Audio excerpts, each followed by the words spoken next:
Just to remind everyone in the room what Pamela just said, she hasn't had a speaking engagement in over a year, and the first ones to invite her to a speaking engagement were the Gays for Trump. Woo! Thank you so much, Pamela. And now I'm going to do the world's shortest introduction, because this man needs no introduction whatsoever. The world's most dangerous faggot.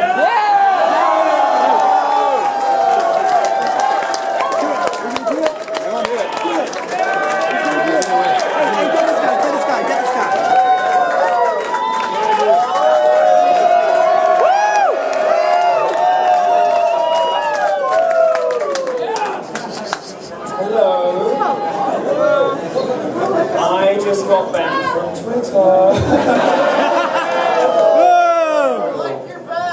We love you, Milo.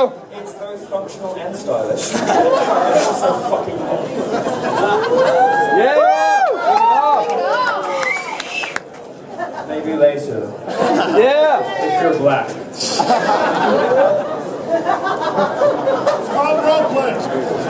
There's a war on. Yes. There is a war on. And it is a culture war, and it is not the war that you will hear about from other speakers who are interested in, not speakers tonight, but they're pretty smart. It's not speakers, not what you'll hear on the stage of the convention, and it is not what you'll read in the pages of most newspapers, and it is not what you'll see on television, because most journalists are dorks, and most journalists are idiots, and most journalists don't understand where the real battlegrounds are. The founder of the site that I work for now, Andrew Breitbart, understood instinctively that politics was downstream from culture. He understood that by the time you're talking about policy and free trade, all the rest of it, you've already lost the war. Because the war is fought in culture, the war is fought in academia, in the entertainment industry, and in news. These are institutions in America, supposedly the freest country in the world, that have been completely occupied by the political left. Now, for a while, that was okay for us. For a while, the left were the ones who had our backs. That is no longer the case. Traitors! They are, indeed. Traitors to the ways.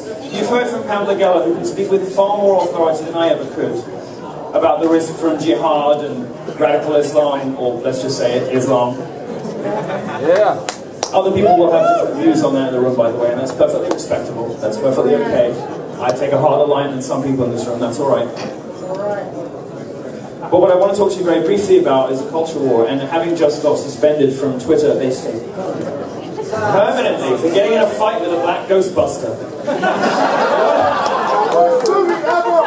What a humiliating end to a wonderful run. I thought it could at least be getting into a fight with somebody serious, but no. No. It was the tertiary star of a fucking terrible feminist flop. Cancer. Of course, although the left is good at occupying cultural institutions, it's never been very good at short-term tactics. We've always been better at that. And they chose to do it not only during the RNC, not only an hour before I come to speak to you people, but a day before I have the entire American media at my disposal in Radio Row at the convention. So I am going to make their lives hell. I know you're listening to Twitter.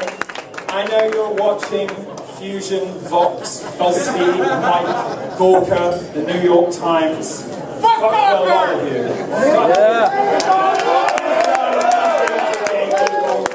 You have done nothing for gays. While you were busy hectoring and bullying and nannying us about transgender pronouns, you completely forgot that politicians in this country, Democrat politicians, were welcoming in a religion that wants us dead. They were welcoming in movements and belief systems that are completely incompatible with the Western way of life, with modern, Western, capitalist, liberal democracies. The only systems under which gay people are happy and successful and have rights. The only systems under which women are happy and successful and have rights. The only systems under which ethnic minorities are happy and have rights. This is the only system that works. Nothing has been devised that is USA. better. And if the left wants to turn New York into Raqqa, it's got a fight on its hands because they're going to have to go up against the gays first.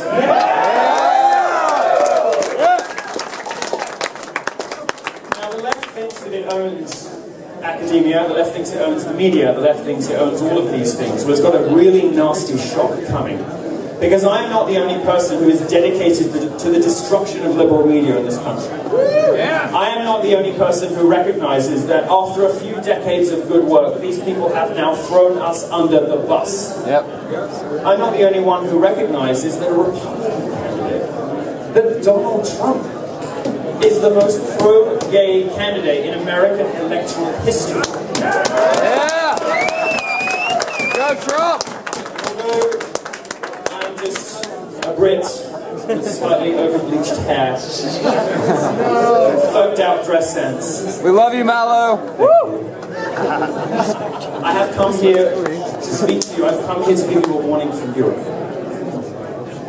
In the countries I come from, the countries that Wilder comes from, the countries that many of the speakers that you'll hear elsewhere come from Europe, we have seen what the results are of letting Western culture, that culture that protects us, that holds us precious, that keeps us safe, we have seen what the consequences of letting it go can be. Which is why it's very kind of you. I've got police in the back. Yes, if you're in the back talking, go fuck yourselves, go out.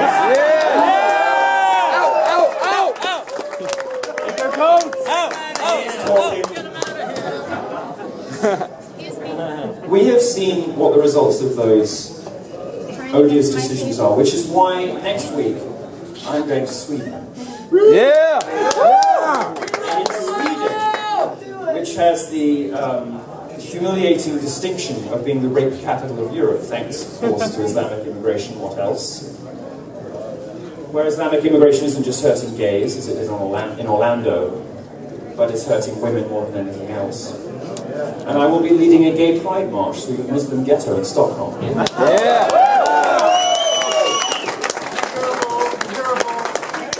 I'll be doing this because nobody else will. I'll be doing this because the liberal media has decided that other people rank higher than we do in their oppression pyramid. Bullshit! League tables of victimhood. Well, you know what, growing up gay wasn't that fucking bad, let's be honest. But I still don't see the reason why the left-wing press mollycoddles and panders to an ideology that wants me dead. I don't understand why brain-dead celebrities tweet out messages of hope and love and, oh, you're so precious and very sweet. That's fantastic. This isn't going to save you when somebody has an AK-47 pointed at you. What will save you is having your own.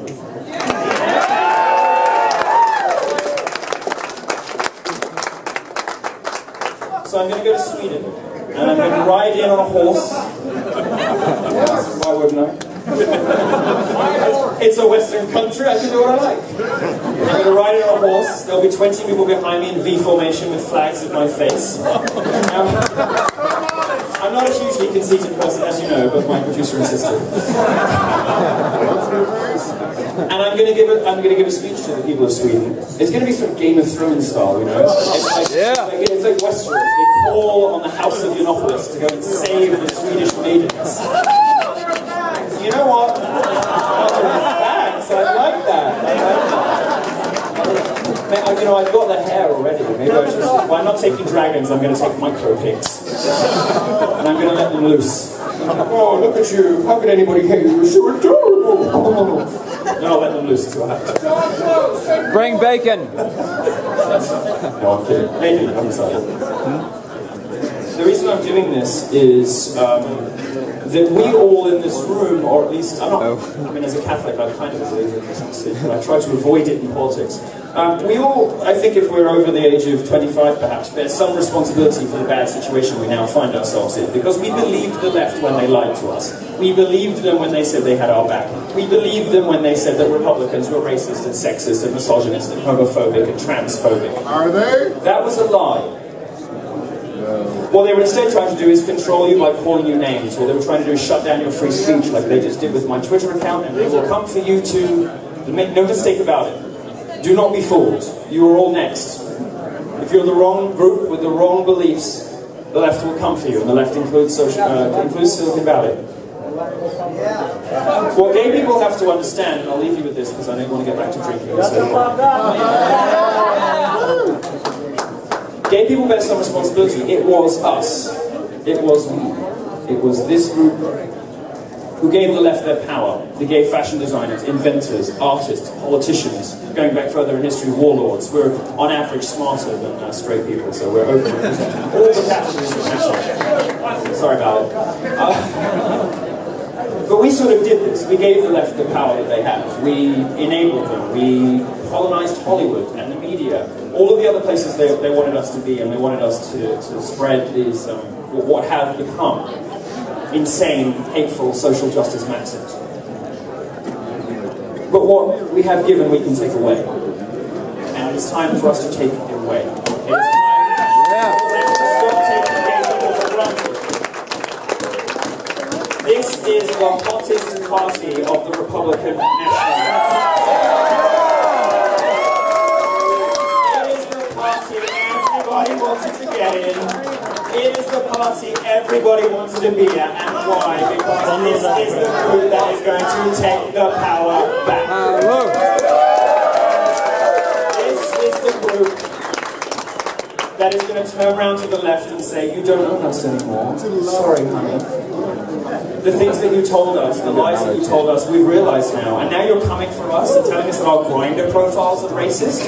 Now you're please. Only joke. I'll tell you one joke, and something I can't be as funny as Pamela Geller's intro, but I'll tell you one joke. So the only thing that Breitbart's ever cut from a column of mine was a joke. I said, the Daily Beast says that whites only on your Grindr profile is racist. Well, my Grindr profile says blacks only. Is that racist? Except, hell no. Obviously, I wouldn't write blacks only because I don't want to offend potential mates. So I'll just write, don't contact me if you're under 7 inches or you know who your dad is. Behave. Behave. I think you were getting tonight. Really encouraging me.